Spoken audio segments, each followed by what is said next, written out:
qabsoon teenya maaliif akka taatee fi hawaasni keenya maal keessa akka ture waniin harkaa qabu tunilleen falmii nuti itti jirru tuni kutaa Minisootaatti ni yaadattanii guyyaa torbaan tokko dura asitti bakka bu'oonni mootummaa Ameerikaa kutaa Minisootaa jukiyyaa senatar Jaan Afmanii fi Keeri Diizik asitti dhufanii resoluutiona state of Minnesota keessatti ba'uuf deemu dubbannee turre wanni sun gulaalamtee dhuftee official seal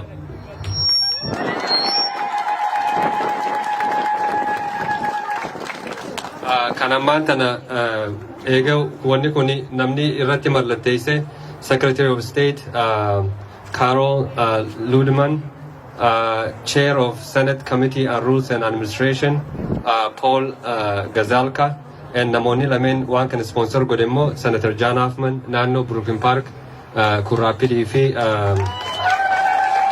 Champlain Kabikabu, Kerry Dizik immoo South Minneapolis Bikabuuti. Senatoroota lameen kana haalaan galatoomfanna. Dubartoota keenya fayyineefaa adde Makfiraa namoonni hedduun isaanillee bira dhaabbachuudhaaf carraaqanii asumaan galatoomaan jaanii resoluutiona kanaan isinii dubbisa sagaleen tiyyoo isiniif taate. Itaati, okay. A Senate resolution expressing support for the Minnesota Oromo community. So isiniif jechuudha. Wanni kuni deeggarsa keessaniif jechuudha. Kanarratti Kadir Baaqoo ni jirta? Okay, akka boordiittis akka miseensota Oromo community as jirtan hundi keessaniu waan kanaan boonu qabdanii kun immoo resoluutiona kana fayyadamnee bakka bu'oota mootummaa Minnesota ka bakka bu'ee Washington taa'u nama 8 House of Representative senatoroota lameen waan kana hundi keessanuu kunoo Minnesotatu kun ba'ee jira mootummaa biyyaa sanitti dhiibbaa irratti oofaa jennee waan kanatti gargaaramuu qabna. Okay. A Senate resolution expressing support for Minnesota Oromo community, whereas on June 29, 2020, Hachalu Hundeessaa, a popular and beloved Oromo singer and activist, was assassinated in Ethiopia's capital, Finfinne.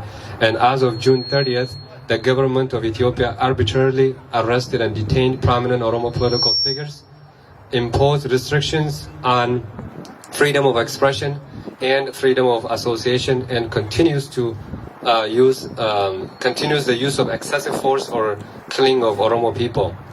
Whereas human rights groups have cited serious human rights violations, including arbitrary arrests, killings, and torture committed by Ethiopian government security forces in the aftermath of Hachalu's assassination. And whereas the government of Ethiopia has periodically imposed a far-reaching state of emergency that restricts a broad range of actions, including blocking mobile internet access and social media communications, undermining freedom of expressions. And whereas most of the detainees are held in crowded jails, schools, military camps, and underground detention centers without access to legal representation, and the COVID-19 pandemic is spreading inside Ethiopian prisons, where detainees are kept without adequate medical care. And whereas the Oromo people are the single largest group in Ethiopia, and Minnesota is home to the largest Oromo population in the United States, the situation unfolding in Ethiopia is deeply felt by the Oromo community. That's why you guys are here today.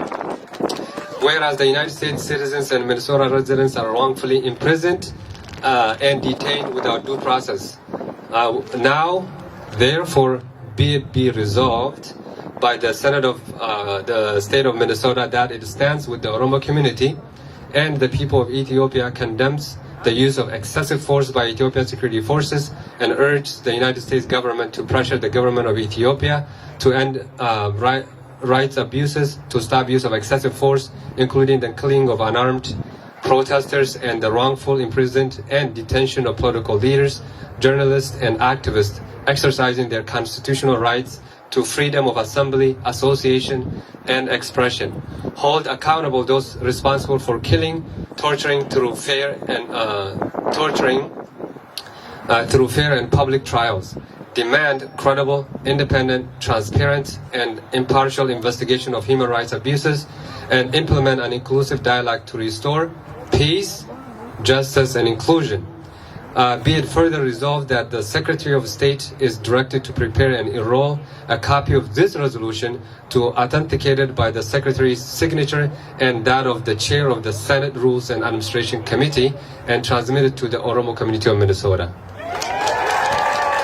So resolution is fakkaata waan kana gargaaramne bikka boota keenyatti hafarsuu qabna as dhufnee qabbana keessa dhaabbachuu waan tokko telefoonaan bilbilee bikka boota keenya dabanu irra deemu kan haga qabnu san mul'isuun isin harka jirtiin jaa alada dabre kan akkuma yaadattanitti bikka boonni lameen ammallee the speaker of the house Melissa Horman achi dhuftee resolution kanaa fi ammallee xalayaa dheertuu takka Representative Mahamud Noor wajjin akka barreessan quba qabdanii I think OMN fi diaspora meediaan achi turanii hawaasni waan san hin arginillee guyyaa sanis akka gaaritti wanni sun gaggeeffame san boodallee boordii waldaa hawaasa Oromoo waggaa isaa lameen fixaa jira haaree filuudhaaf koree filachiiftuu filannee nam shanii filatamee jira isaan sun yeroo gabaabduu keessatti isan affeeranii eega kaadhimtoota qopheeffatan booda boordii haareet warra hawaasa Oromoo tajaajilu kaif kannee if wareege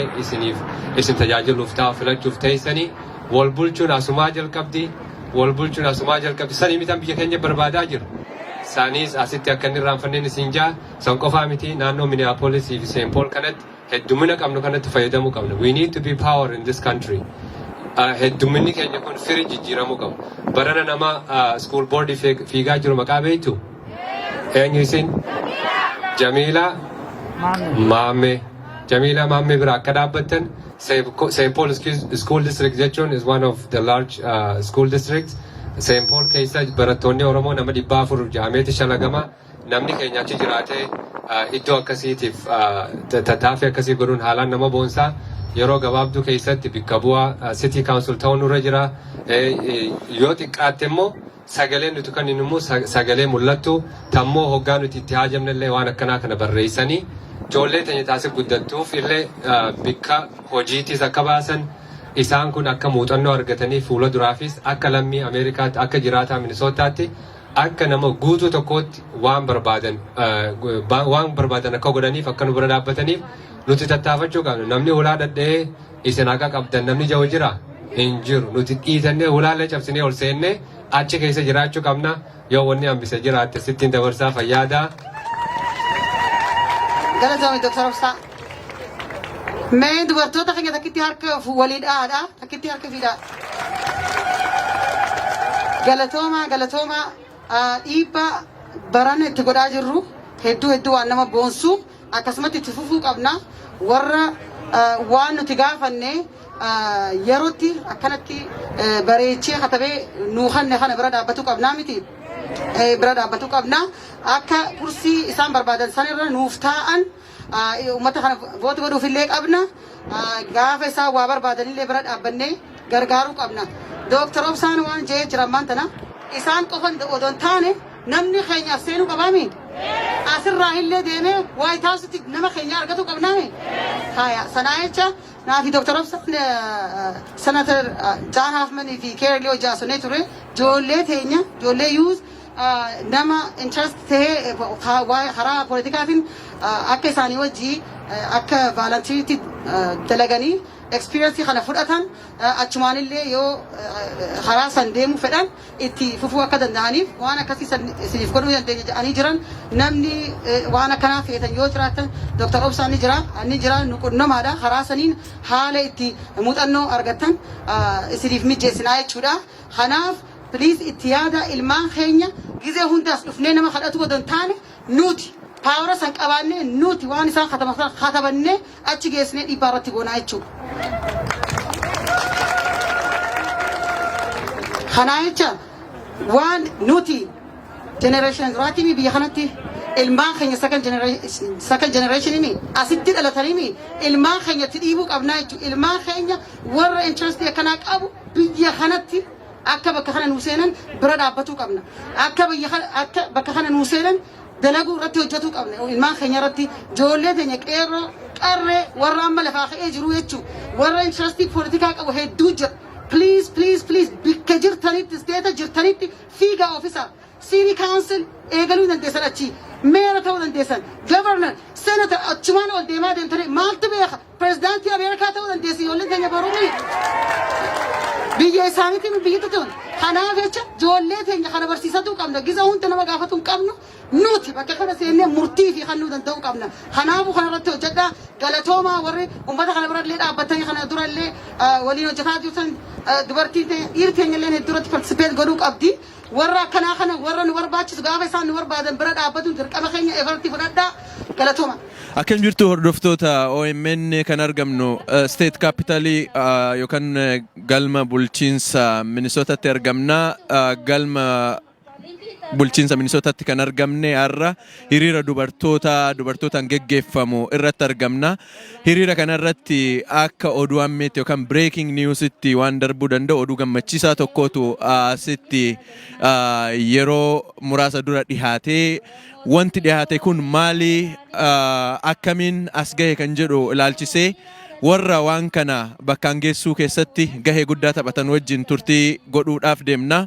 Kan na wajjin jiranii namoota sadiitti as jiru Dr. Obsa Hassan Prezidantii Community Oromo Minnesota akkasumas yeroon geesse yookaan immoo Abdurrazaq Naboo akkasumas Master Hassan na wajji jiru. Mee wanti har'a sa'a muraasa dura ibsame kun maali akkamitti bikka kana gahee dhiyaachuu danda'e Dr. Obsa? Fayyaade wanni harkaa qabu kun resoluutiina amma yeroo ammaa kanatti Minnesota Senate keessatti ba'e bara 2014 keessa yeroo ijoollonni barattoota Yuunivarsiitii Ambootti namni 78tti ka dhiyaatu ajjeefaman yeroo duraati bara 2014ttis resoluutiinni akkanaa ba'ee jira. Amma immoo egaa Haacaaluu Hundeessaadhaa wareegame booda warra siyaasaa gameeyyii siyaasaa Oromootii fi uummata Oromoo hedduu isaan hidhaniif ajjeesan irratti hundaa'ee qabsoo uummanni hawaasa Oromoo Minnesootaa jiru halkanii guyyaatti jiruun warri waayilan keenya senatar Jaan Afmanii fi Keerii Diizik isaan lameen senataroota Minnesootaan qaban ka Oromootti haalaan kalaawan waan ta'eef rakkoo teenya tana haalaan hubatanii mirga dhala namaatiif jecha resoluutiina kana sponsor godhanii barreeffamee ammaan tana gulaalamee gabbee jira. Ka'umsiisaa amma bara 2014 rakkoon teenya ammallee eeguma jijjiiramni dhufe jee birraan bari'ee nuti deebuu saasan haareetti kun ba'ee jira. Tun immoo tamaayyii rabbi nurraa haa godhu ammaaf sanuma fakkaatti warri hawaasa keessaa jiraniif maasarasanii fi barsiisaanis as jiran itti yaada biran. Mee osoo isaanitti hin darbine dura dhiibbaan resoluutiinni kun mootummaa Itoophiyaa irratti fi siyaasa biyya sanii irratti gochuu danda'u maali kan jedhu yaada muraasatti na dabali isaanitti hin darbe. So wanni dhiibbaan inni godhu tokkoffaa uummanni Oromoo harki guddaan akkas jiru recognize godha. Boo'icha gaddina hawaasni keenya qabu kanaa fi gidira biyya keessa jiru addunyaadhaaf ifa godha. Kanarratti hundooyinooti bakka bu'oota keenya kan warra Waashintan jiru warra dhala namaatiif falman uummata kanatti haqa qabnu kana dirreetti akka baafnu gargaara jechuudha. Kun immoo dhiibbaa mootummaa Itoophiyaa irratti godhuu qofa osoo hin ta'in Prime Minister Itoophiyaadha. Nama Nobel Peace Prize bara 2019 moo'ee yeroo ammaan tanaa immoo ajjeechatti jijjiirame waan ta'eef kuni waan san dirreetti baasee saaxilsiisee qabsoo teenya tanaaf immoo irreetaa jechuudha. Hedduu galatoom Dr. Obsa mee yeroon geesseen warra mormii State Minnesotaatti adeemsifamaa ture keessattuu ajjecha Haacaaluu booda adeemsifamaa ture keessa warra fuulduratti bahee waan kana geggeessaa ture keessa waan kanaan deemaa ture keessa nama tokko mee gammachuu akkamitti sitti dhagahame bu'aawwan qabsoowwan godhaa turreeti waan ta'eef gammachuu akkamitti sitti dhagahame resoluutiinni kun bahuu isaatiin? Galatoom Zaakee fi OMN illee hedduu galatooma. Resoluutiiniin kun har'a Oromoodhaaf bahuu jechuun tokkoffaa Oromoon dhugumatti qe'ee lammataa biyya lammataa qabaachuu keenya agarsiisa. Biyya lammataa keenya keessatti ji'a lamaa fi walakkaa jala ka gahuu fi manatti hin galle hunger strike dabalatee halkan sa'a 48 iddoo kana ooyaan ala kana beelaan taa'uun senataroonni keenya mootu ummata Oromoo magaalaa kana keessa jiru akka lammii tokkootti dhugumatti nuti gaafii akkanaa kana yeroo baay'ee rakkoon nuti gaafannu biyya kanatti ummata keenya rakkoo ummata keenya ka biyyaa santu irra hedduu nu dhagama isaa wajjin dhaabbachuu isa kan ammoo dhugumatti qaama godhatanii dhugumatti itti amananii rakkina sanarratti resoluutiinii kana baasuun isaanii tokkoffaa senataroota keenya kanneen akka Ameerikaatitti jiraniif illee humna ta'a. Oromoon ammootu kana booda maqaan isaa wanta ammoo haqni jiru kun bahuu isaa waan garsiisuuf Oromoon baga gammannee hedduu gammannee jirra.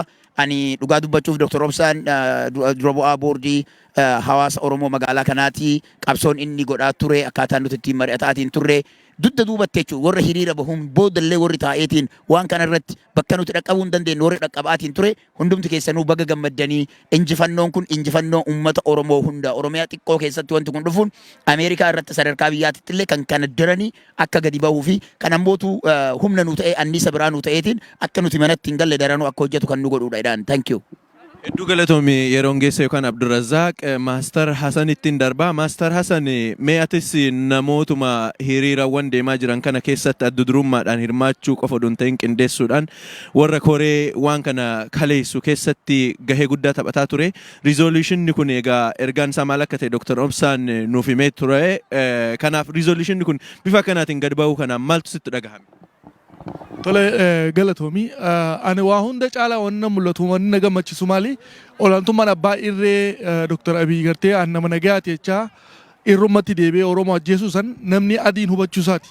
Addunyaan nu dhagayeehuusiiti. Ifaajii nuti akka hawaasa Oromootti magaalaa tana godhaa baane addunyaan nu dhageessee arraan tana senaatoroonni kuni ilaa White House illee waan kana gartee hojii dheenee dubbannaa jaanii asitti yeroo adda gabbaanii dubbachaa turanii sagalee teenya nu dhagaanii reply godhanii waan itti dhagahame akkatti barreeffamaan baasuun isaanii kun deeggarsi mootummaan Itoophiyaa gartee Ameerikaa irraa harkattu laafaa akka dhufu godha. Dippiloomaasiin isaan biyya tana qabanis laafaa dhufa. Fudhatamiinsi isaan addunyaa bira qabanillee hufaa dhufa jechuudha. Hawaasni biraa kan biyya tana jirullee ni harka waan tana waan dhoo isaatii miti. So kuni olaantummaa guddaadha injifannoo guddaadha uummata Oromootiif ifaajii nuti halkaniif guyyaa asitti dabarsine guddaadha uummata Oromoo hundaanuu baga gammaddanii jechuu barbaada. Oromoo communitynis ifaajiin gootan guddaadha galatoomaa jechuu barbaada. Hedduu galatoomi Maastar Hasan mee Magfiraadhaaf iddoo garana dabarsini. Magfiraan egaa har'a bakkeen breaking news yookaan oduun ammee kun itti darbellee hiriira dubartoota irratti hiriira dubartoota addunyaa guutuutti faffaca'ee jiru kun ka'umsi isaa isteeta Minisootaati hanga biyyaatti kan gale jechuudha. Waan kana argamsiisuu keessatti gahee dubartoota dhugaadhuma dubbachuudhaaf guddaadha yemmuu protestiin bahamu lakkoofsaan karaa kamiinuu waan godhamaa jiru keessatti gaheen dubartoota guddoodha. Nama waan kana keessatti hirmaataa akka tureettis akka dubartii Oromoo takkaas wanti si dhagahame maalidha mee rizooluushinni kun bahuu isaatiin? Gaafii na gaafattisan deebisuu hiyya dura Dr. Obsaan galatoomsatu fedha. Dr. Obsaa